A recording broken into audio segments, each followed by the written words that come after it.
자, 이번 시간에는 방향이 변하는 운동에 대해서 학습을 하게 됩니다. 방향이 변할 때 속력은 일정하면서 방향이 변할 수도 있고요. 속력과 방향이 동시에 변할 수도 있습니다. 이번 시간 학습을 하고 나면 여러분들은 세 가지를 할 수 있게 됩니다. 첫 번째, 속력은 일정하면서 방향만 변하는 운동. 특히 원을 그리는 운동인 등속 원운동의 뜻을 설명할 수 있게 됩니다. 두 번째, 우리 주변에서 등속 원운동하는 물체의 예를 찾아 설명할 수 있게 되고요. 마지막으로 세 번째, 속력과 방향이 동시에 변하는 운동의 예를 말할 수 있게 됩니다. 자, 그러면 지금부터 방향이 변하는 운동에 대해서 공부를 하러 출발해 보도록 하겠습니다. 일정한데 방향이 변하는 운동에 대해서 한번 생각을 해봅시다. 우리 주변에서 일정한 속력으로 끊임없이 방향이 움직이는 운동, 무엇이 있을까요? 한번 살펴보도록 하겠습니다. 자, 원운동이 있습니다. 물체가 원을 그리며 도는 운동인데요. 놀이공원에 가면은 대관람차가 일정한 속력으로 이렇게 원을 그리면서 운동을 하지요. 잔디밭에 있는 바람개비의 이 끝부분도 뱅글뱅글뱅글 원운동을 합니다. 그리고 물레방아도 원운동을 하죠. 물론 이 경우는 물의 양에 따라서 빠르게 돌 때도 있고 조금 천천히 돌 때도 있습니다. 자, 이러한 원운동 중에서 속력이 일정한 경우를 한번 생각을 해보도록 하겠습니다. 등속 원운동이란 속력이 일정한 원운동입니다. 자, 놀이공원의 대관람차를 한번 생각을 해보도록 할게요. 만일 점점 빨라지거나 점점 느려지거나 속력이 막 변한다면 굉장히 어지럽고 제대로 관람을 할 수 없겠지요. 그래서 일단 그 작동을 시작한 대관람차의 경우는 일정한 속력으로 천천히 움직이는 그런 놀이기구입니다. 자, 그러면 이 놀이기구는 일정한 속력으로 움직이고 있고요. 자, 방향이 변하는데요. 방향이 변할 때 그 운동의 형태는 어떻습니까? 그렇죠. 이 모양 그대로 원을 그리면서 운동을 합니다. 이렇게 일정한 속력으로 원을 그리는 운동을 등속 원운동이라고 합니다. 자, 종합해서 한번 살펴보겠습니다. 이 지점은 오른쪽으로 움직이고 있고요. 이 지점은 아래쪽으로 움직이고 있고요. 이 지점은 왼쪽으로 움직이고 있고요. 그리고 저 왼편에서는 위쪽으로 움직이고 있습니다. 매 순간 방향이 바뀌죠. 그런데 일정한 속력으로 움직이고 있습니다. 이러한 운동, 등속 원운동이라고 합니다. 자, 이때 운동 방향과 원의 접선에 대해서 한번 살펴보도록 하겠습니다. 먼저 원의 접선이란 원과 한 점에서 만나는 직선입니다. 자, 원이 있습니다.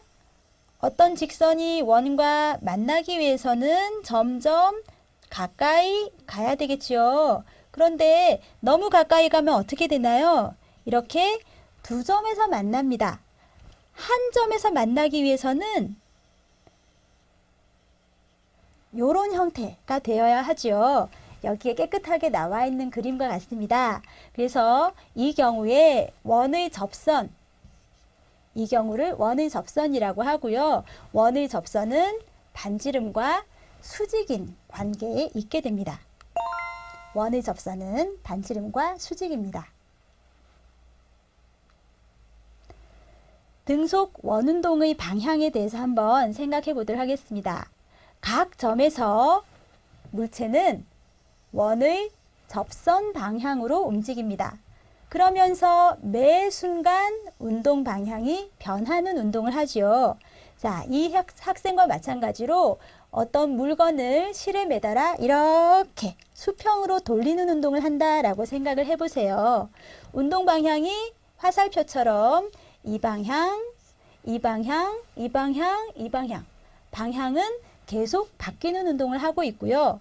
그리고 이때 만일 속력이 일정하다면 바로 등속 원운동이라고 할 수가 있습니다.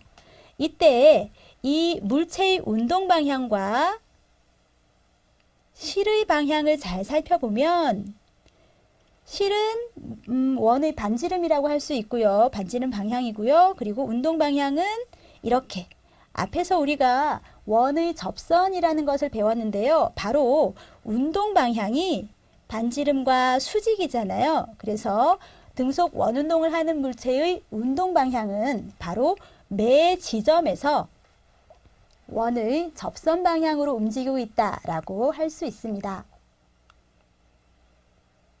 그럼 등속 원운동의 예를 한번 살펴보도록 하겠습니다. 어떤 경우에 일정한 속력으로 원을 그리면서 운동을 하고 있을까요? 자, 물레.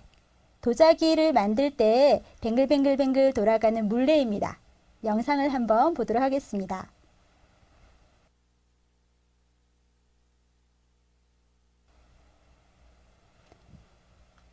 이번에는 시계바늘을 보도록 할게요. 시계바늘의 초침 같은 경우, 분침도 마찬가지고요.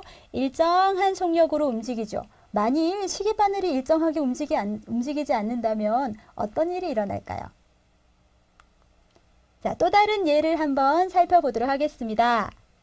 선풍기의 날개, 영상을 한번 보세요.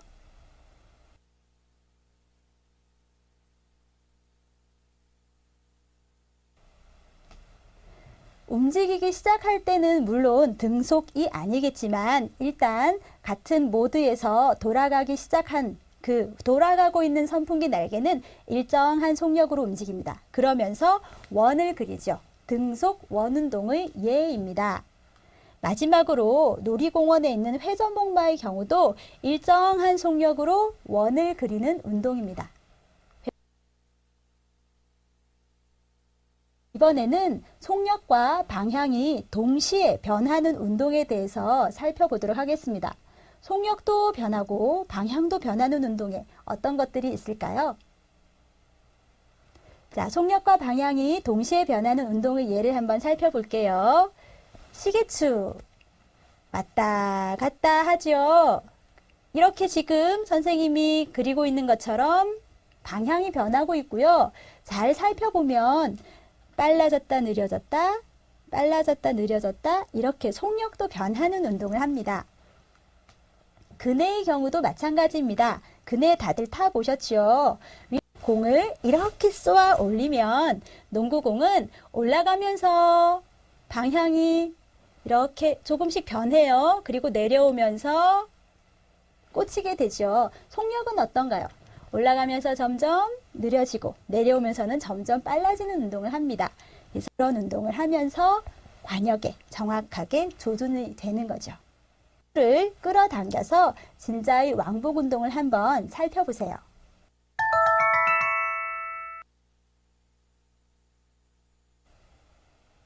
자, 진자의 운동을 한번 관찰해 보셨나요? 그렇다면 각 지점에서 속력과 방향이 어떻게 변하는지에 대해서 좀 더 자세하게 살펴보도록 하겠습니다. 자, 운동의 특징을 살펴보도록 할게요. 먼저 속력에 대해서 한번 생각을 해봅시다. 이 진자의 운동에서 가장 빠른 점과 가장 느린 점이 어디인지 한번 생각을 해봅시다. 자, 찾으셨나요? A점과 B점은 현재 진자의 운동 중에서 최고점, 가장 높이 올라가 있는 지점이에요. 그런데 가장 높이 올라갔다가 어떻게 해야 되나요? 올라가다가 방향을 바꿔서 내려와야 되겠지요. 그렇게 방향이 바뀌는 순간, 그 순간의 속력은 얼마가 될까요? 그렇죠. 0입니다. 따라서 양 끝점인 A, B점에서의 추위 속력은 0이 되겠습니다. 가장 느린 점이죠. 가장 빠른 점은 어디일까요? 그렇습니다. 가장 아래에 있는 중심점 O에서의 추위 속력이 가장 빠릅니다. 속력이 최대라고 할 수가 있겠지요. 자, 그러면 올라갈 때와 내려갈 때의 속력 변화에 대해서 한번 살펴보도록 하겠습니다. 양 끝점에서 중심으로, 양 끝에서 중심으로 내려올 때, B에서 O로 내려올 때나 A에서 O로 내려올 때 속력은 어떻게 변하나요? 그렇죠. 점점 빨라지는 운동을 하고요. 반대로 중심점에서부터 양 끝점으로 올라갈 때는 어떤 운동을 할까요? 올라가면서 속력이, 올라가면서 속력이, 그렇죠. 점점 느려지는 운동을 합니다.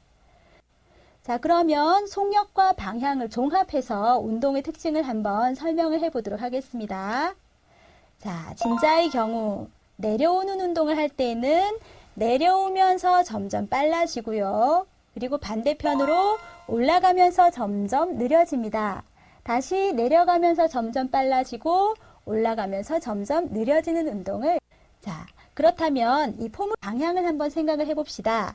선생님이 그린 화살표, 내려오면서는 점점 빨라지는 운동을 하고 있습니다.